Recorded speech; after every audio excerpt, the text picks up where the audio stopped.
اعوذ باللہ من الشیطان الرجیم بسم اللہ الرحمن الرحیم الحمد للہ الذی ہدانا لہذا وما کنا لنہتدی لولا ان ہدانا اللہ اللہم صلی علی سیدنا و مولانا محمد عدد ما فی علم اللہ صلاۃ دائمۃ بدوام ملک اللہ۔ السلام علیکم ورحمۃ اللہ وبرکاتہ۔ جناب، خواتین کی دینی تربیت اور اصلاح کے تعلق سے ARYQTV کی یہ عمدہ کاوش برسا برس سے ماشاءاللہ الحمدللہ رب العالمین ہم سب کو مستمید اس خوبصورت جو ہے کیا کہنا چاہیے یہ جو ہم نے کام شروع کیا اور دین کی خدمت کا، اور اسپیشلی خواتین کے لیے ایک ایسا پروگرام کہ جس میں ان کے جو روٹین کے مسائل ہیں، جو ان کی کوئریز ہیں، ان کو ڈسکس کیا جائے، جس میں خواتین عالمات موجود ہوں، آن بھی پر براہ راست مفتی صاحب ہم سب کی رہنمائی کے لیے موجود ہوں۔ تو جناب یہ سعادت ہر بدھ اور جمعرات کو میرے بھی الحمدللہ حصے میں آتی ہے، اور ہم بات کر رہے ہیں رائٹس کی، ہم بات کر رہے ہیں حقوق کی۔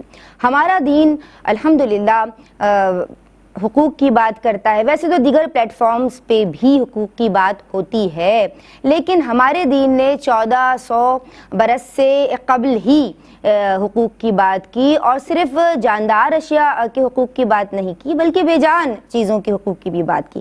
جیسا کہ آپ سب جانتے ہیں کہ ہم نے بات شروع کی جب حقوق کی تو ہم نے والدین کے حقوق، ہم نے بات کی اولاد کے حقوق، ہم نے بات کی پڑوسیوں کے حقوق، اور آج ہم بات کر رہے ہیں جناب راستے کے حقوق کے تعلق سے، اور حضور صلی اللہ علیہ وآلہ وسلم کی اس تعلق سے، اس حوالے سے تعلیمات کیا ہیں، صحابہ کو آپ نے کس طرح گائیڈنس پرووائڈ کی کہ نگاہیں نیچی کر کے اگر مرد حضرات کو چلنا ہے تو جناب خواتین کو بھی چاہیے کہ اپنی نگاہیں نیچی رکھیں، اور پھر راستے کے کیا کیا حقوق ہیں، اگر کسی کو راستہ دکھانا ہے تو اس کی بھرپور رہنمائی کیجیے، بھٹکے ہوئے کو راستہ دکھانا، مظلوم لاچار کی مدد کرنا، نگاہیں نیچی رکھ کے چلنا، پھر وہاں بھی امر بالمعروف و نہی عن المنکر کا خیال کرنا، بہت ساری باتیں ہیں۔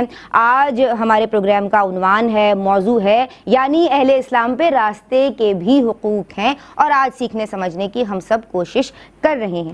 آج جو عالمات اسکالرز میرے ساتھ ہم سب کی رہنمائی کے لیے آن دی سیٹ موجود ہیں، ماشاءاللہ خوبصورت گفتگو یہ دونوں ہی فرماتی ہیں، اور ہم انہیں ویلکم کرتے ہیں اور بہت پسند کرتے ہیں۔ عالمہ رابعہ خان، السلام علیکم۔ وعلیکم السلام ورحمۃ اللہ وبرکاتہ۔ آپ خیریت سے ہیں؟ الحمدللہ، خوش آمدید کہتے ہیں آپ جزاک کو۔ اللہ۔ اور جناب عالمہ شیرین خان کو بھی ہم سلام عرض کرتے ہیں، السلام علیکم۔ وعلیکم السلام ورحمۃ اللہ۔ آپ خیریت سے ہیں؟ اللہ کا لاکھ شکر۔ آپ کو بھی ویلکم کرتے ہیں۔ شکریہ۔ جناب ہمارے پروگرام کا مستقل حصہ، ہم سب آپ سے رہنمائی حاصل کر رہے ہیں، آپ ہم سب کو سکھا رہے ہیں۔ ہمارے استاد محترم شیخ الحدیث مفتی محمد احسن نوید نیازی صاحب آن بی پر براہ راست ہم سب کی رہنمائی کے لیے موجود ہیں، انہیں سلام عرض کرتے ہیں۔ السلام علیکم حضرت۔ وعلیکم السلام ورحمۃ اللہ وبرکاتہ۔ آپ خیریت سے ہیں؟ الحمدللہ رب العالمین۔ اللہ آپ کو سلامت رکھے۔ جناب بات ہو رہی ہے راستے کے حقوق کے تعلق سے، اور عالمہ رابعہ خان، راستے کے بنیادی حقوق کیا ہیں؟ غلط گاڑیوں کو پارک کر دینا، زبان سے بھی ہم آج دیکھ رہے ہوتے ہیں کہ چاہے وہ بہنیں ڈرائیو کر رہی ہیں، مرد حضرات ڈرائیو کر رہے ہیں، کوئی محفوظ نہیں ہے، تو کیا راستے کے حقوق ہیں، کس طرح سمجھائیں گے اپنے انداز میں؟ اعوذ باللہ من الشیطان الرجیم، بسم اللہ الرحمن الرحیم۔ دیکھیں، یہ اللہ تبارک و تعالیٰ کا بے پناہ فضل ہے ہم پر، اور کرم ہے، احسان ہے کہ اس نے ہمیں دین اسلام کا پیروکار بنایا، اور دین اسلام انتہائی خوبصورت دین ہے کہ جس نے اس بات کا خیال اس انداز میں رکھا ہے کہ ایک انسان کی ذات سے دوسرے کسی انسان کو اذیت اور تکلیف نہ پہنچے۔ لہٰذا اگر ہم اللہ تعالیٰ کا قرب اور اس کی رضا کو حاصل کرنا چاہتے ہیں تو ہمیں شریعت مطہرہ نے اس کی بے پناہ بہت ہی خوبصورت انداز میں جو اس کی تعلیمات اور ترغیبات عطا فرمائی ہیں۔ تو ان میں سے اب چونکہ ہمارا موضوع ہے راستے کے حقوق، تو راستے کے حقوق کے متعلق حضرت ابو برزہ رضی اللہ تعالیٰ عنہ فرماتے ہیں کہ یا رسول اللہ، مجھے کوئی ایسا حکم ارشاد فرمائیے کہ جسے میں کروں تو اللہ اس کے سبب مجھے جنت میں داخل کر دے۔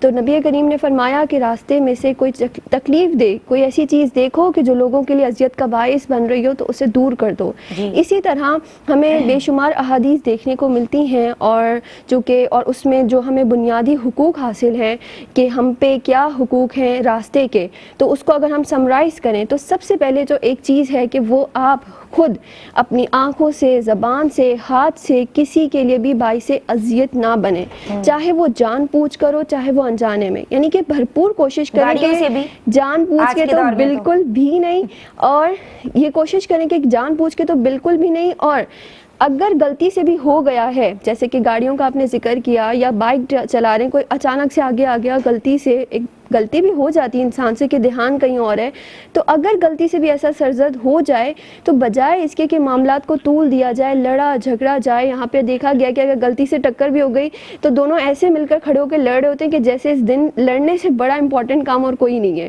اور پیچھے ساری ٹریفک بلاک، لوگ رستے میں تکلیف میں ہیں، کوئی ایمبولینس ہو سکتی ہے، لیکن نہیں، انہیں یہاں حضرات کو لڑنا ہے اور اپنا انصاف کرنا ضروری ہے، کیا کریں؟ تو بہرحال یہ ہے کہ اذیت نہ پہنچائیں، خود بھی نہ باعث اذیت بنے، سبب بنے کہ اذیت کا کہ پہنچے، اور وہ مسلمان نہیں ہے جس کی زبان اور ہاتھ سے دوسرے مسلمان کو تکلیف پہنچے، یعنی نبی کریم نے فرمایا نا کہ حقوق کے متعلق فرمایا کہ تم میں سے کامل مسلمان ہوئے کہ جس کی زبان اور ہاتھ سے کسی مسلمان کو تکلیف نہ پہنچے، تو اگر تکلیف پہنچ بھی رہی ہے کسی کے ذریعے سے، مثال کے طور پہ آپ کو تکلیف پہنچ گئی تو معاف کرنے میں دیری نہ کریں، اسی طرح اگر کسی نے آپ کو پہنچا دیے، کسی نے خود پہنچا دیے غلطی سے یا جان بوجھ کے، تو معافی مانگنے میں دیری نہ کریں۔ تو ایک اصول تو یہ ہو گیا۔ دوسرا اصول یہ کہ سلام دعا کرنا، یعنی کوئی سلام کر رہا ہے تو اس کا جواب دے دیا، یا خود سے سلام میں پہلے، یعنی کہ خوش کلامی، ٹھیک ہے، یعنی اچھے سے کلام کریں، اگر کسی سے اچھے سے آمنا سامنا ہو جاتا ہے کہ آپ کسی کے لیے باعث تکلیف اپنی زبان سے بھی نہ بنے۔ پھر تیسری چیز ہوتی ہے کہ اگر آپ وہاں پہ کوئی شخص ایسا پاتے مظلوم کی مدد کریں، کوئی ایسا شخص ہے جو مدد کے واقعی طلبگار ہے، جیسے نابینا ہوتے ہیں ان کو روڈ دکھانا۔ اب ہمارے ہاں پہ روش چل گئی ہے کہ ہمیں کسی کے معاملات سے کوئی فرق نہیں پڑتا، کوئی تکلیف میں نہیں، جب تک وہ مدد کو نہ پکارے، عاجز نہ آ جائے، تب تک ہم بھی نہیں کرتے۔ تو ایٹ لیسٹ اگر آپ کی نظر ایسے لوگوں میں جیسے ڈسیبل لوگ ہیں یا کوئی بزرگ ہیں، وہ سڑک پار نہیں کر پا رہے، تو آپ ان کی مدد کر دیں، یہ بھی اٹ سیلف ایک نیکی، اور یہ حق ہے ایک مسلمان کے اوپر اس راستے کا۔ اس کے ساتھ ساتھ جو ہے وہ مزید اگر آپ دیکھا جائے کہ تکلیف دہ چیز کو دور کرنا، حضرت ابو ہریرہ رضی اللہ تعالیٰ عنہ سے مروی کہ رسول اکرم نے ارشاد فرمایا کہ ایمان کے 70 سے زائد شعبے ہیں، جن میں سے افضل ہے لا الہ الا اللہ کہنا، اور سب سے ادنا ہے راستے سے کسی تکلیف دہ چیز کو اٹھانا۔ اسی طرح حضرت ابو ہریرہ سے مروی کہ نبی کریم صلی اللہ علیہ وآلہ وسلم نے ارشاد فرمایا کہ ایک شخص نے راستے میں کوئی تکلیف دہ چیز دیکھی اور اس کو دور کر دی، اللہ تعالیٰ نے اس کو اس عمل کے باعث جنت میں داخل فرما دیا۔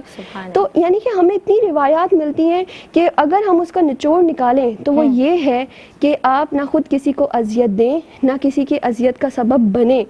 سیکنڈ کہ اچھے سے پیش آئیں، کوئی برائی ہے تو اس کو روکیں، جیسے بسا اوقات کوئی بھائی کسی بہن کو پریشان کر رہا ہے، تو اگر کوئی اچھے بھائی ہیں تو ان کی اخلاقی ذمہ داری بنتی ہے کہ اس کو آپ بچائیں یا بیچ میں آ کے روک لیں۔ ہمارے یہاں پہ بسا اوقات لوگ دیکھ رہے ہوتے ہیں لیکن کچھ کرتے نہیں ہیں، ویسے یہاں زیادہ بھائی بن جاتے ہیں، میں نے دیکھا ہے، میرا مشاہدہ ہے، لیکن بھائی اس معاملے میں تو اچھے ہیں، لیکن جب یہ ٹریفک کی بات آتی ہے نا، جو گاڑی کی آپ سیٹ پہ بیٹھتے ہیں، جب آپ کے ہاتھ میں اسٹیئرنگ آتا ہے تو یہ آپ کی طرف آ جاتی ہوں۔ اچھا، بہنیں ایک اور بھی کام کرتی ہیں، پتہ ہے وہ کیا کرتی ہیں کہ خرید و فروخت بھی شروع کر دیتی ہیں، اور آج کل کچھ ایسے بھی معاملات ہیں کہ ہم دیکھتے ہیں کہ سڑک پہ اسٹالز لگے ہوئے ہوتے ہیں، اور وہ چھوٹے چھوٹے جو کیا کہتے ہیں اس کو، اس طرح کی جو چلتی پھرتی دکانیں ہوتی ہیں وہ روڈز پہ موجود ہوتی ہیں، سڑکوں پہ موجود ہوتی ہیں، اس کی وجہ سے روڈ بھی چھوٹے ہو جاتے ہیں، جو گاڑی ڈرائیو کر رہے ہیں ان کو گاڑی ڈرائیو کرنے میں پرابلمز آ رہی ہوتی ہیں، بہت سارے معاملات ہیں جناب، اس پہ الگ سے ویسے ہم ایک پروگرام کر سکتے ہیں۔ راستے میں کھڑے ہو کر اگر کوئی خرید و فروخت کر رہا ہے یا کر رہی ہیں ہماری کوئی بہن، تو کیا حکم شرع ہوگا؟ بسم اللہ الرحمن الرحیم۔ دیکھیں، اس شرط کے ساتھ اگر یہ عارضی اسٹال اور ٹھیلا لگانا جائز ہوگا کہ راستہ وسیع ہو اور وہاں پہ آنے جانے گزرنے والوں کو ٹھیلا کہنا چاہ رہی تھی میں اس وقت، آنے جانے والے لوگ، گزرنے والے لوگوں کو کسی بھی قسم کی دشواری یا تکلیف کا سامنا نہ کرنا پڑ رہا ہو، اور قانوناً بھی وہاں پہ اسٹال لگانے کی اجازت ہو، تو پھر اس صورت میں وہاں پہ لگانا مطلب کہ جائز ہوگا۔ اچھا، لیکن اگر راستہ وسیع نہیں ہے اور گزرنے والوں کو تکلیف کا سامنا کرنا پڑ رہا ہے، یا